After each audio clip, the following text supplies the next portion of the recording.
I've been stuck driving in an endless highway tunnel for 10 hours. Somehow I found a spot in the tunnel with enough service to, hopefully, get this post out. I'm holding on to this singular bar for dear life. My situation is growing dire.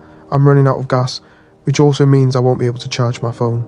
The only food I have is a bag of Sour Patch Kids, a box of Cheez-Its, 2 Red Bulls, and about a half gallon of water. Let me explain what's going on. I'm a traveller, always have been. I'm used to cross-country road trips. I'm located in the United States, driving for hours through the night without stopping, except to use the restroom or grab a quick meal. I'm currently making the trek from Los Angeles to Chicago. I've done this trip before, but I took Route 66 that time for the hell of it. This time I opted to take the interstates, a shorter ride, and a way I haven't taken before. This way cuts through the middle of the country, passing through Colorado and Nebraska and Iowa. The drive was going normal, lots of nothingness. I'm used to going hours without seeing any other cars or people when I'm driving out here. By the time I'm writing this, I've been driving for close to 3 days. Last night I slept in a Walmart parking lot somewhere in Colorado. I think Frisco? I drove for over 14 hours straight yesterday, only stopping a couple of times at gas stations to grab snacks, take a piss, and refuel. I grabbed dinner at a Taco Bell at like midnight before I crashed. I'm recounting every detail because I'm hoping that maybe this whole thing could be explained away by a lack of sleep and nutrition. I know I should be eating and sleeping more, but I just don't think about it when I'm on the road. I don't think about anything. That's why I love these trips so much. Anyways, I woke up this morning at the crack of dawn, like 6 a.m. in Colorado, which is 5 a.m. my time, and continued on my way. I wanted to make good time, not for any reason. It's not like I had plans. I just wanted to see how quickly I could drive so far. I grabbed breakfast at a local cafe, a bagel and a coffee, filled up on gas, grabbed some Red Bulls, some beef jerky and a gallon of water. Then I headed out. I don't think I stopped driving until like 6 hours in, when I realised I was going to piss myself from all the energy drinks. I chugged. I tend to space out until it's nearly too late. I stopped at the first gas station I saw. 2 measly gas pumps and a rundown old wooden shack for a convenience store. I was somewhere coming up on Kearney, Nebraska, and I had endured another time change, so it was now around 2 p.m. I walked inside, and the bell on the door jingled. The man at the cash register jumped, startled by the first sign of life other than his own cigarette-soaked breaths. I asked him if they had a restroom, and he grinned. "There's a bucket out back, princess," he said, stifling a chuckle. I stared at him blankly, waiting for a punchline. He sighed and handed me a tarnished key attached to a piece of wood, which had been roughly etched with pisser. He pointed to a door at the far end of the shack. I did my business, though the toilet looked like it hadn't been cleaned since before I was born, and returned the key to the man at the register, who I now noticed had a name tag that read Gus. I turned to leave, but before I could, Gus cleared his throat and asked me, "Where you headed?" I told him Chicago, and he said, "What for?" I told him I didn't really know. Just to go, I guess. His eyes lingered on me a moment, almost an uncomfortable amount of time. Then he quickly glanced about the shack before he said, "Well, if you can spare a couple hours, I'll know of a bitchin' scenic route through the peaks a bit further north." He went on to tell me that this route was only really known to locals, winding through Nebraska and peaks with plenty of lookouts over whatever the hell is in Nebraska. Historically home to booze-filled high school parties, romantic illegal camping rendezvous, and, of course, its fair share of local folklore legends, like the classic teen lover's mother's murdered during a make-out session, the killer was never caught type shit. It's not like his story really piqued my interest. It's the same shit you hear about every random scenic route and lookout in every random small town. But that's exactly why I chose to embark upon Gus's route. I'm always so curious to explore the places that locals know and adore in all of the random small towns I wind up in along my travels. It makes me realise how connected we really are. No matter where we are in the world, we live out these parallel lives, experiencing emotions and struggles that so many other people also experience, in their own ways. I love finding these spots. I love feeling connected with something, anything. He gave me crude directions, but it seemed simple enough. Continue up Interstate 80 for an hour or two longer until I see a turn off a dirt road to my left, can't miss it. That'll take me where I need to go, according to Gus. I figured that if I didn't see the turn off, I'd just take the loss. After our conversation, I decided to purchase some snacks, Sour Patch Kids, Cheez-Its, and 2 more Red Bulls, and a pack of menthol cigarettes. I filled up on gas again before leaving. I wasn't sure when the next gas station would be, especially if I found Gus's route, and I continued on my way. I lit a cigarette as I began this next leg of my journey. My mother would kill me for smoking in my car. She'd kill me for a lot of the shit I do when I take these trips. One thing I started to learn is that Nebraska is full of corn and wheat. In all directions, all I could see were miles and miles of farmland, stalks waving in the wind like a sorry excuse for an ocean. Interstate 80 was surrounded, crops creeping onto the shoulders of the road, refusing to adhere to man-made perimeters. The stalks grew high above my SUV, making it so I could see nothing beyond the confines of my weety, corny prison. I'd been driving for about 2 hours since the gas station when I saw it. A break in the crops to my left. Gus was right, I couldn't miss it. The dirt road stood out like a beacon, a sudden relief from my engulfment. I didn't feel any hesitation to take the path. In fact, I was excited that I had actually stumbled across it. As I made the turn, I could almost feel the stories, the experiences of the people who had made this turn before me. Every local has their spots. In every big city, every small town, every single person has a place that is special to them. A coffee shop, a hiking trail, a park, somewhere they have left pieces of themselves.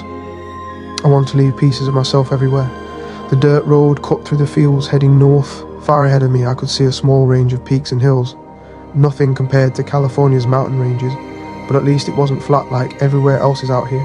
After driving through more and more miles of farmland, eventually I started to ascend. The road curved to my right at the base of the closest peak, turned from dirt into old, battered pavement, and I began a twisty-turny ride, up and up. As I got higher up the peak, I could see what Gus was talking about. The views were incredible. Plots of farmland, a quilt that covered the earth in greens and tans and yellows. I lit another cigarette, and slowly continued my drive. I stopped at a couple of lookouts, just random turnoffs on the side of the road, taking in my surroundings. You can find beauty in anything if you try, even Nebraskan wheat fields. I felt like a local. The road was nothing special, similar to most mountain roads I've taken before. Nothing stood out really, besides some empty bottles and beer cans in the brush. I didn't see a single other person for the entirety of my drive, which I enjoyed. It was just me in the woods and the road.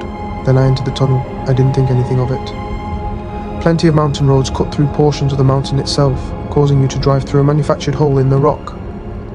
I used to play a game as a kid where I'd hold my breath until we made it through to the other side. I'm glad I didn't try to hold my breath this time. I immediately noticed the tunnel was long. I couldn't see any light coming from the other end. The dirty orange bulbs hanging from the ceiling every 10 feet or so didn't make much of a difference in the pitch black. I drove for about 30 minutes, thinking to myself that this may be the longest tunnel I've ever driven through. Then the lights started diminishing. They began popping up every 30 feet, then every 50 feet, then every 100 feet, then there were none. I drove through the darkness for another 45 minutes, my headlights leading the way. I'd been in the tunnel for over an hour now.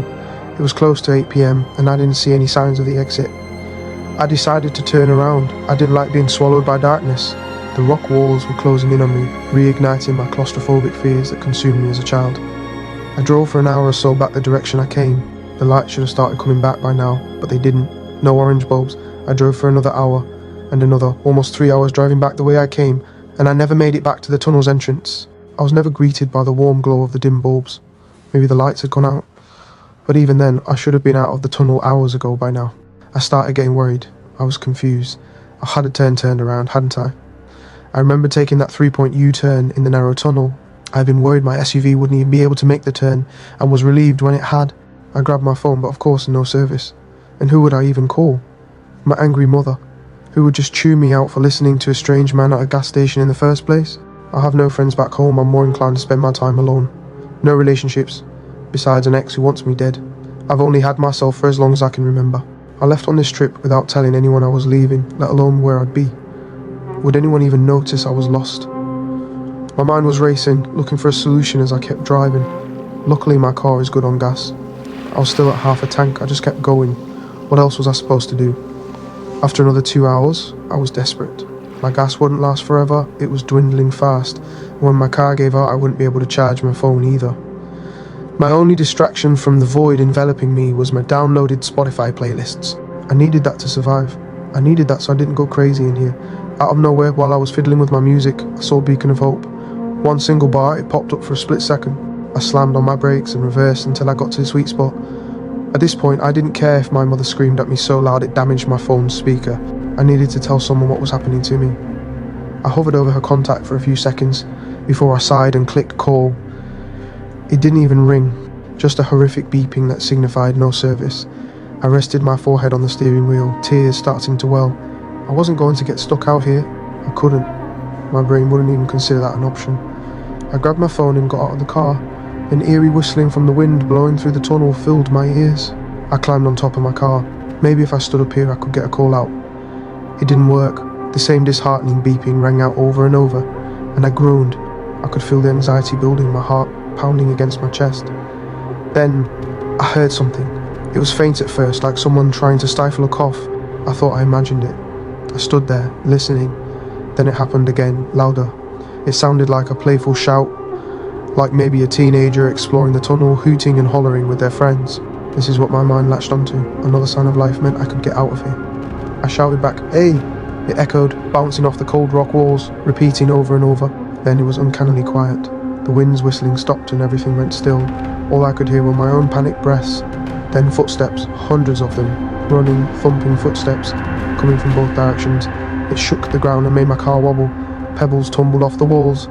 I've never felt so weak, so exposed. I damn near broke a bone jumping off of the roof of my car and stumbling into my driver's seat at what felt like the speed of light. I slammed the car door and locked it. I laid my seat all the way back and pressed myself against it, wanting so badly to dissolve, to disappear. My car stopped swaying, the quiet returned. I laid there for what must have been an hour, maybe more. Tears caked my face and I couldn't stop shaking. I tried every breathing exercise my therapist had taught me. Nothing could calm me.